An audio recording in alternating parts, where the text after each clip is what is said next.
Future-Proof is sponsored by Concordia Dental Healthcare, expert care you can trust.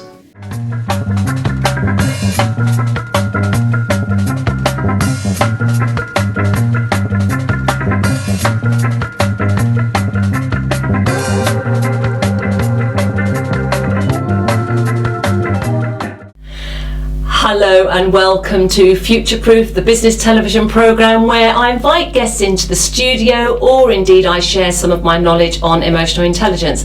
And I'm delighted to say that I have Danny with me. He's somebody that I met recently on the networking circuit, and indeed have introduced him to another business, and you could well be interested in who he is and what he does. He has a very, very interesting story, and like many of us, there's often more than you actually see in the initial shop window. So I hope that you enjoy the programme.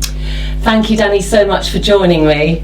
Thank you for having me. It's really good to see you. So Danny, first of all, tell us, let's go right at the beginning, as if I don't even know you at all. Right. Who are you? So your full name, the name of your business, and what do you do? All right. Well, my name is Daniel Vlad. People call me Danny Vlad, and my business name is DV Mobile Solutions.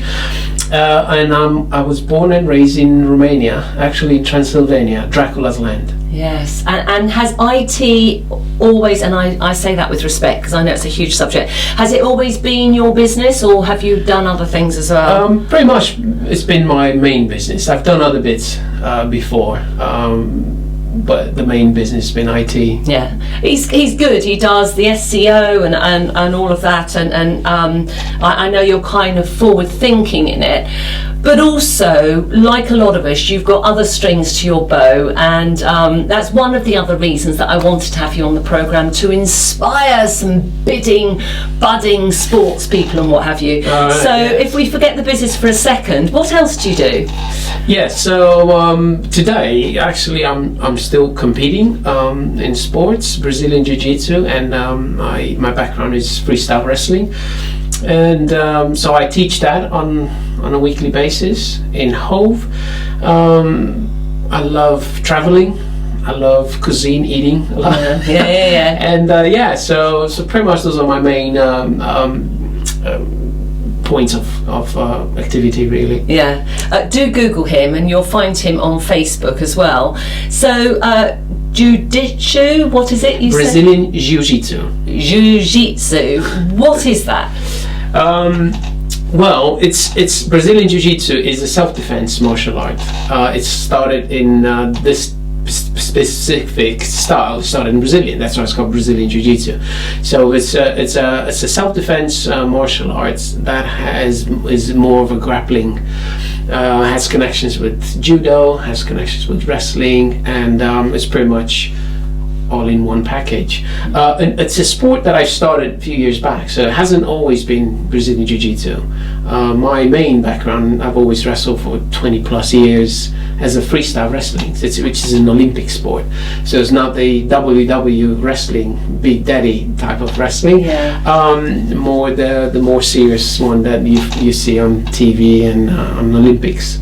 So how did you get into it? Were you a bit of a thug as a teenager or anything? Were you kind of into, the grappling stuff, or was it that you did it for exercise or self-defense? Well, funny story. So I grew up under communism. Right. In Romania, everything was on portion regimes, but rations. Rations. Yes. So we had limited food, limited opportunities. We couldn't travel. So here, I was a young kid, 26 kilograms at 10 years old. So I was very tiny, very short, very small. And then I always loved football, so I played football all my life. I joined a local football club, and then a friend of mine just invited me to wrestling club. So there's a new wrestling club, you want to come and join? They give away free chocolates.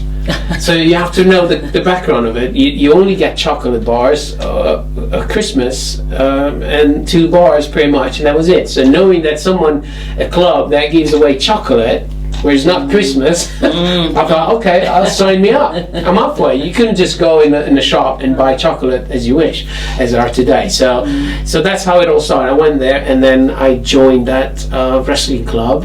Initially, I didn't like it, but it was more the community, the chocolate, obviously, the rewards. There were a lot of rewards for. Did you have brothers or sisters at home that were grappling after your chocolate? No, actually, no. I have an older sister. She's 6 years older than me. But no, I was pretty much on my own. Eating all the chocolate. But as I said, if you find him on social media, you'll see that you recently won the British belt. Well, yeah, British Championship. Yeah, so it's my second British title. The first one is November 2015, I was British champion for Brazilian Jiu-Jitsu, and then recently the Masters Nationals in Wales. So yeah, I won gold on both, so I'm really happy. Huge achievement, fantastic. Yeah. So if I can take you back then to your communist upbringing, and Paul and I have been to communist country or former communist countries and been sort of terribly affected, if you like, by what we saw. How has your childhood and the communist environment influenced your, from business ethics to your values to what you prioritise in life? How has it influenced that? It's a very important question because I grew up in a very dysfunctional family. Both of my parents struggled with alcohol, and they were alcoholics. And back in the day, there wasn't any kind of help available, so they had to pretty much deal with them themselves. So me and my sister were pretty much left on our own. I struggled in school because of that, because I couldn't just go home and just study or get helped. So I pretty much had to find ways to make it through school. My sister was doing much better at school than me, and that's when I connected with wrestling. When I was 10, I connected with wrestling. I felt immediately connection with the coach. So the coach actually took me under his wing as a father figure, knowing my background, knowing where I'm coming from, and he actually told me, I'm going to make a champion out of you if you stick around. So that was my first positive influence in my life, because I never had that from my parents. I never heard them say I love you. Never heard them. They never been to any of my games or school. So they struggled themselves. So hearing my coach, first time I met him, that he saw a potential in me and said, I'm going to make a champion out of you, I thought, okay, I better stick around.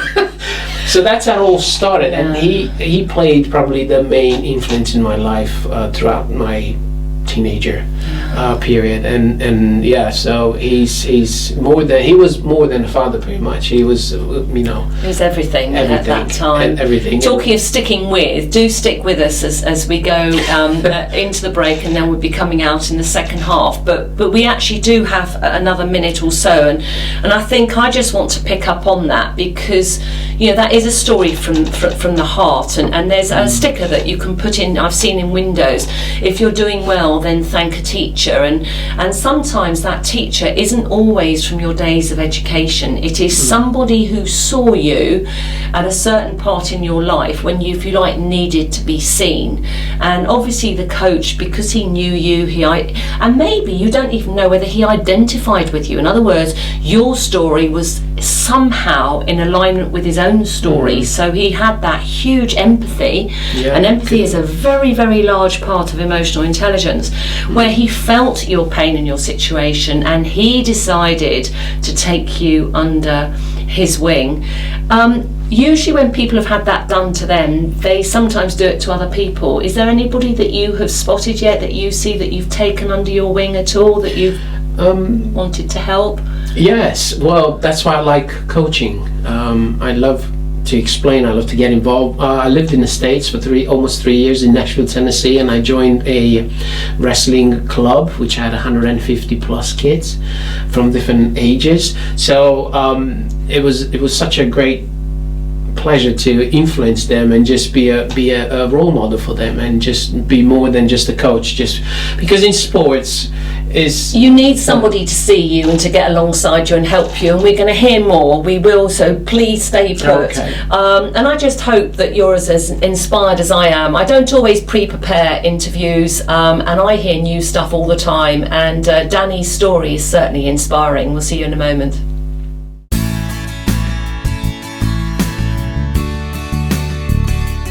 EQ, emotional quotient, is better known as emotional intelligence. It is a tangible tool that can sit alongside your services or your product, and it can be taught. Leaders with high EQ have less stress, they're more effective, and they earn more money. There's a great saying, just because we have pains, it does not give us permission to be a pain. I believe that teaching emotional intelligence has a direct impact on your sense of success and your net profits. EQ will empower you and your workforce to drive the change that you want. Change brings transition. EQ can help unpack what's holding you back and speed up that period of transition.